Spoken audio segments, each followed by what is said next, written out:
नमस्कार, आप देख रहे हैं GBN 24 न्यूज। आपके साथ मैं हूं राशि। आइए खबरों की शुरुआत करेंगे।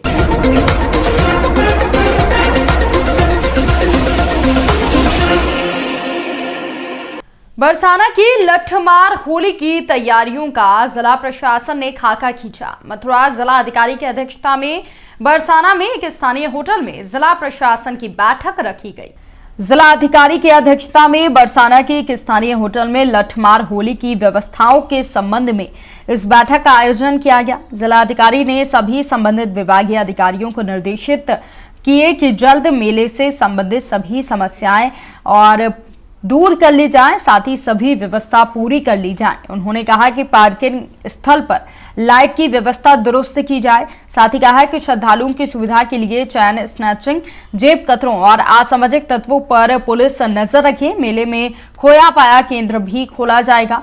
बैठक में वरिष्ठ पुलिस अधीक्षक गौरव ग्रोवर ने बताया कि असामाजिक तत्वों पर पैनी नजर रखने के लिए सीसीटीवी कैमरे, महिला पुलिसकर्मियों और सिविल ड्रेस में तैनात पुलिसकर्मी किए जाएंगे। सीसीटीवी कैमरों के लिए कंट्रोल रूम बनाने के लिए राधा रानी मंदिर, पुलिस स्टेशन और रंगोली गली चौक को चिन्हित किया गया है। देखिए, आगामी 10 मार्च को बरसाना की प्रसिद्ध लड्डूमार होली का आयोजन यहाँ पर बरसाना में श्री जी के मंदिर में किया जाएगा।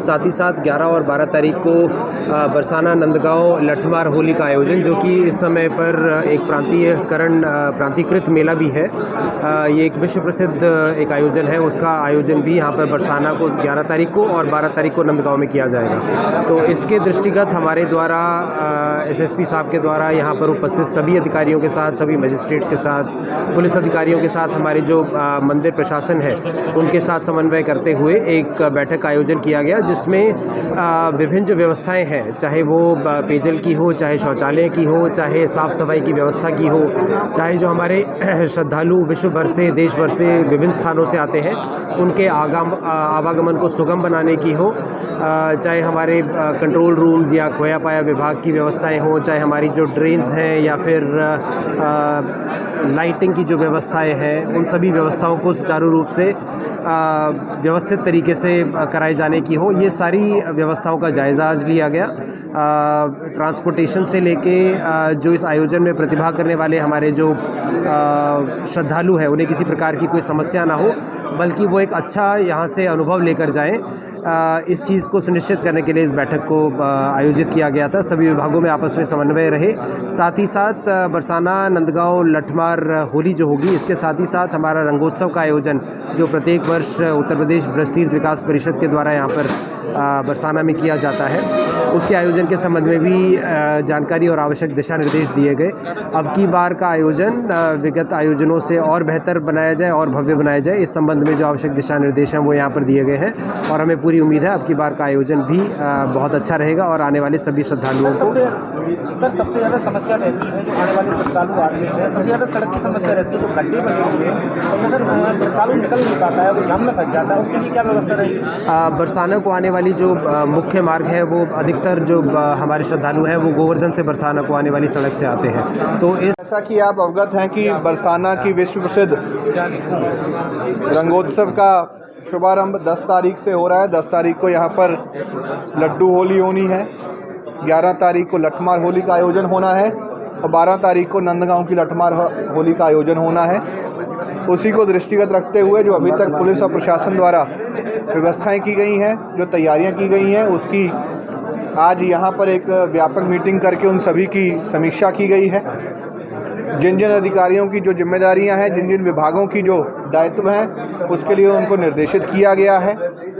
इस मेले को कैसे सुरक्षित और सुगम बनाया जा सके, उन सभी विचारों को भी हम लोगों ने संज्ञान में लिया है। और जैसा कि यहाँ के स्थानीय लोगों, मंदिर प्रशासन और आप सभी के सहयोग से विगत वर्षों में भी एक बहुत ही अच्छा मेला, जो कि अब राजकीय मेले का जिसको कि मनाया गया है, बहुत अच्छे ढंग से संपन्न हुआ है। उसी तरह से एक सुरक्षित वातावरण में जो भी श्रद्धालु यहाँ पर देश विदेश से आते हैं, उनकी सुगमता और सुरक्षा का ध्यान रखते हुए अच्छे तरीके से इस मेले को संपन्न कराया जाए, इसके लिए सभी तैयारियां की जा रही हैं। सर, भीड़ का अभाव रहता है इसमें, जेब कट और वो चेन स्केचिंग जो आती हैं, उनके लिए क्या इंतजाम है? देखिए, विगत वर्षों में ये बात सामने आई है कि कुछ गैंग्स जो हैं वो यहाँ पर चेन स्नैचिंग या पर्स स्नैचिंग या ऐसी चीज़ों की चोरी के लिए गैंग बनाकर आते हैं। सादे वस्त्रों में टीम्स रखी जाती हैं जो ऐसे लोगों को चिन्हित करती हैं। विगत वर्ष भी ऐसे कई गैंग्स यहाँ पर और वृंदावन में पकड़े गए थे और इस वर्ष भी ऐसे गैंग्स को चिन्हित करने के लिए हमारी विशेष टीमें और सीसीटीवी कैमरा के माध्यम से नज़र रखी जाएगी। कोई भी व्यक्ति ऐसी चीज़ों में पाया जाएगा तो बहुत सख्त कार्रवाई की जाएगी। एक समस्या और रहती है, मंदिर में भीड़ का अभाव काफ़ी रहता है और जो मंदिर में जो गोलकें जो लगी हुई हैं वो श्रद्धालुओं के लिए काफ़ी खतरनाक साबित होती हैं सर। देखिए, क्योंकि यहाँ पर श्रद्धालुओं की संख्या अधिक रहती है, मंदिर के अंदर भी श्रद्धालुओं की जो मूवमेंट है उसको सुचारू रूप से वन वे के रूप में चलाया जाए, इसके लिए भी उस दिन अधिक फोर्स जो है वहाँ पर लगाया जाता है और सभी श्रद्धालुओं की सुविधा के लिए और सुरक्षा के लिए सभी प्रबंध किए जाते हैं। सर वो गिर जाती है ना गोलकें पैर पे श्रद्धालुओं को, जो भी समस्या अगर आती है तो मंदिर प्रशासन के साथ सहयोग के साथ हमारा स्थानीय प्रशासन को निर्देशित किया गया है तो लगातार उनके साथ सहयोग करें और कोई भी समस्या आती है तो उसका निराकरण तत्काल मौके पर। सर एक समस्या और रहती है कि जैसे कि बरसाना के जिस टाइम पर नंदगांव होली खेलने के लिए जाते हैं, यूक्रेन पर रूस की सैन्य कार्यवाही के बीच हजारों भारतीय छात्र वहां पर फंसे हुए हैं। ऐसे में उन छात्रों को वापस लाना एक बड़ी चुनौती है। युद्ध के भयावह माहौल से बुलंदशहर के छात्र प्रभात चौहान की घर वापसी हुई। प्रभात चौहान यूक्रेन के इवानो शहर में मेडिकल की पढ़ाई कर रहे थे। रूस का हमला होने के बाद वो वहां पर फंस गए, जिसके बाद जैसे तैसे बॉर्डर पहुंचे। प्रभात ने बताया कि यहां पर हर दिन के साथ हालात और ज्यादा खतरनाक होते जा रहे हैं। आपको बता दें कि बुलंदशहर के कस्बा खानपुर मोहल्ला चौहान बस्ती का निवासी छात्र प्रभात चौहान यूक्रेन से लौटा है। प्रभात के पिता योगपाल सिंह चौहान खानपुर नगर पंचायत में क्लर्क के पद पर पदस्थ हैं और 22 साल के प्रभात यूक्रेन के इवानो शहर में मेडिकल कॉलेज में 2019 से एमबीबीएस की पढ़ाई कर रहे थे, लेकिन रूस के हमले के कारण वो वहां पर फंस गए। ये वक्त उनके लिए बेहद परेशानी भरा था। एक तरफ प्रभात यूक्रेन में फंसे थे तो दूसरी तरफ युद्ध की विभीषिका देख उनके परिजन परेशान हो रहे थे। वो लगातार फोन के जरिए अपने बेटे की सलामती की दुआ मांग रहे थे। प्रभात ने कहा कि उनकी बात हो रही थी, लेकिन हालातों को देखते हुए वतन वापसी मुश्किल लग रही थी। इसी बीच भारत सरकार ने ऑपरेशन गंगा चलाया, जिसके बाद उनकी सकुशल घर वापसी हुई है। इस दौरान प्रभात ने बताया कि यूक्रेन के हालात दिन प्रतिदिन खराब होते जा रहे हैं। हालांकि जिस जगह खतरा था वो वहां कम था, लेकिन धीरे धीरे अब सभी जगह खतरा बढ़ता जा रहा है। ऐसे में किसी तरह वो बॉर्डर तक पहुंचे, जिसके बाद भारतीय दूतावास की मदद से सही सलामत अपने घर वो वापस आए हैं। प्रभात के परिजन भी उसकी वापसी से खुश हैं। क्या नाम है आपका? प्रभात कुमार।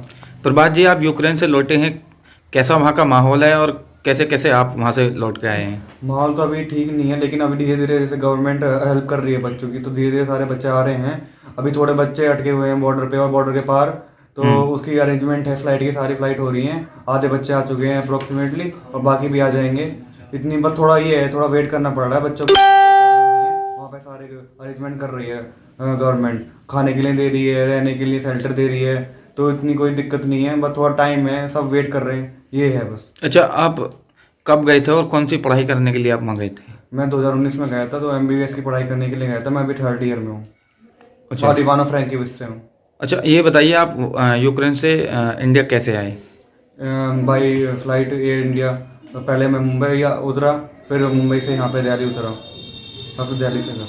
तो आपके कितने साथी वहाँ हैं अभी? अभी तो कोई नहीं है, मेरी जो यूनिवर्सिटी के अभी तो फिलहाल कुछ ही लोग बचे हैं, बाकी सब आ चुके हैं। अच्छा, अपने परिवार में आए, कैसा महसूस कर रहे हैं? घर पे आए तो अच्छा ही तो लगेगा। देशवासियों के लिए क्या संदेश है? देशवासियों से कि इंडियन गवर्नमेंट सबसे हेल्प कर रही है। मेन चीज़ तो यही है, सारे बच्चे उसके जितने भी यहाँ पे सबको निकाल रही है वहाँ से, जो मदद चाहिए वो मदद दे रहे हैं वो वहाँ पे। नाम है आपका? मेरा योगपाल सिंह। योगपाल जी, आपके बेटे यूक्रेन से लौटे हैं और कैसा महसूस कर रहे हैं आपके मैं बेटे? तो बहुत मतलब खुश हूँ, क्योंकि हमारी भारत सरकार माननीय प्रधानमंत्री जी ने मतलब बहुत सहयोग किया है। सब बच्चे सुरक्षित आ रहे हैं, कोई किसी तरह की कोई दिक्कत नहीं है और हमारी भारत सरकार अपने खर्च पे ही बच्चों को ला रही है। अच्छा, जब आपके बेटा नहीं आया था तो आप कैसा महसूस कर रहे थे और किस तरीके का? बहुत दुखी थे कि बच्चा जल्दी से जल्दी आ जाए, लेकिन गवर्नमेंट ने हमारी ने बहुत सहयोग किया है और टाइमली बच्चा हमारे यूपी के बदायूं में 2 दिन पहले हुए ऑनर किलिंग के मामले में बहन को मौत के घाट उतारने वाले दोनों सगे भाइयों को पुलिस ने गिरफ्तार कर जेल भेज दिया है। वहीं मृतका के पति बेहद डरा और सहमा हुआ है और उसे अपनी जान का खतरा बताते हुए पुलिस से सुरक्षा की गुहार लगाई है। मंगलवार को दोपहर अपनी सगी बहन की गोली मारकर हत्या करने वाले हत्या आरोपी दोनों सगे भाइयों मुअज्जम और मुजीब को गिरफ्तार कर जेल भेज दिया है। वहीं मृतका के पति फहीम ने पुलिस की कार्यप्रणाली पर सवाल खड़ा करते हुए 3 अज्ञात हमलावरों की गिरफ्तारी न होने से अपनी जान को खतरा बताया है और मृतका के शव सुपुर्द खाक किए जाने से इनकार कर दिया है, जिसके कारण पुलिस के हाथ पांव फूल गए।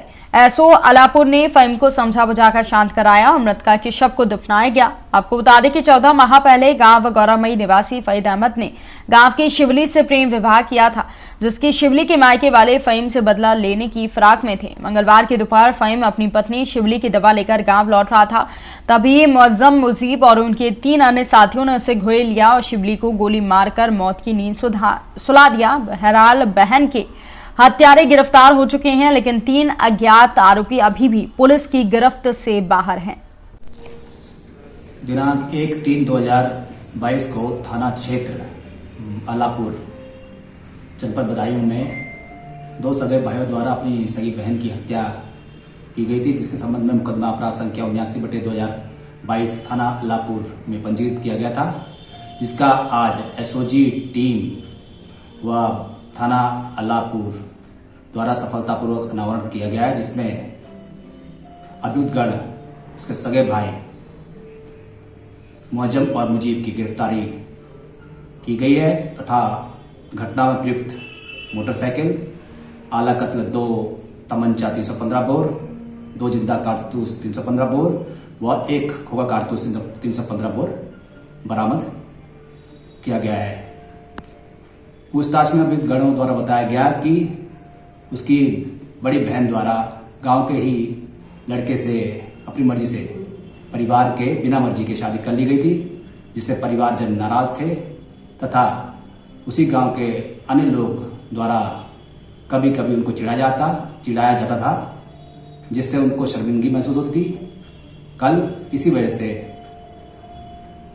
उन्होंने अपनी बहन की गोली मारकर हत्या कर दी गई। अमरोहा जनपद के नेशनल हाईवे 9 किनारे स्थित अतरासी गांव के रहने वाले ओवेश चौधरी यूक्रेन में एमबीबीएस की पढ़ाई करने के लिए गए थे, जहां पर हमले के बीच वो फंस गए, जिसके बाद वहां मुश्किल से हौसला दिखाते हुए अपने साथियों के साथ बाहर निकले। 7 दिन की मुश्किलों के बाद वो घर अपने सकुशल लौट आए। उन्होंने कहा कि हमारे लौटने के लिए मैं ऊपर वाले का शुक्रिया अदा करता हूं। उन्होंने कहा कि भारतीय दूतावास की तरह हमें जो मदद मिलनी चाहिए थी वो तो नहीं मिली, लेकिन थोड़ी मदद हमें मिली है। उन्होंने कहा कि संध्या से हमारी मुलाकात हुई, उन्होंने हमारा हौसला बढ़ाया और उनकी वजह से ही फ्लाइट बढ़ाई गई है।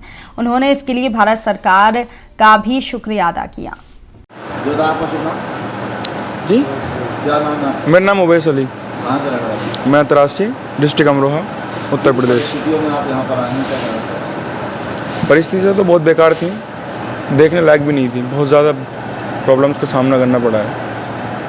हमारे सामने ही बम ब्लास्ट आवाज़ें आती थी, फायरिंग की आवाज़ें आती थी, रात में सायरन्स बजते थे तो हमारी आँख खुलती थी, सुबह में फायरिंग की आवाज़ होती थी तो हम सोते थे। सायरन बजा फिर बंकर की तरफ भागते थे, खाना लेने जाते थे, जब 2-3 दिन ख़त्म हो जाता था तो फिर पूरे शहर में कर्फ्यू होता था, तो बहुत जान जोखिम में रख के खाना ढूंढने के लिए जाते थे। किस तरीके से आए हैं आप लोग और कहाँ से आपको सुविधाएं मिली सरकार? ओडिशा से लेके मोल्दोवा बॉर्डर तक 40 किलोमीटर का सफ़र है। वो हमने बस बुक की थी $7,000 की, वो सब हमने स्टूडेंट ने कंट्रीब्यूट करके की थी। उसके बाद फिर जो है फिर वो यूनाइटेड नेशन की टीम्स वहाँ पे वर्क कर रही हैं एज ए फ्री वॉलंटियर, उन्होंने हमें रोमानिया बॉर्डर तक पहुँचाया। उसके बाद फिर इंडियन गवर्नमेंट ने जो फ़्लाइट चल रही है फ्री ऑफ कॉस्ट, फिर उसके बाद फिर यूपी गवर्नमेंट ने दिल्ली से लेके यहाँ तक के लिए टैक्सी बुक की है। तो इस तरह से हमें सब,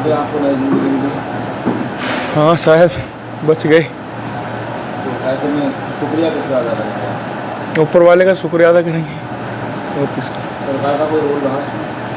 हाँ शायद थोड़ा बहुत होना चाहिए था और ज़्यादा रोल, उतना नहीं रह पाया, लेकिन कोई नहीं। जी हाँ, मेरी उनसे रोमानिया बुरापेस्ट एयरपोर्ट पे मुलाकात हुई थी।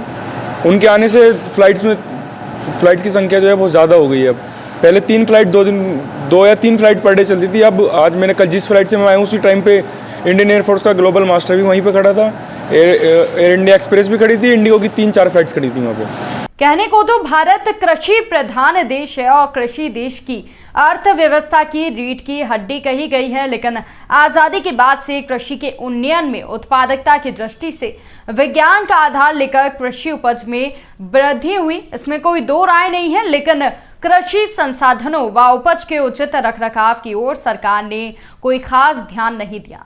लेकिन कृषि व संसाधनों उपज के उचित रखरखाव की ओर सरकारों के द्वारा विशेष ध्यान नहीं दिया गया।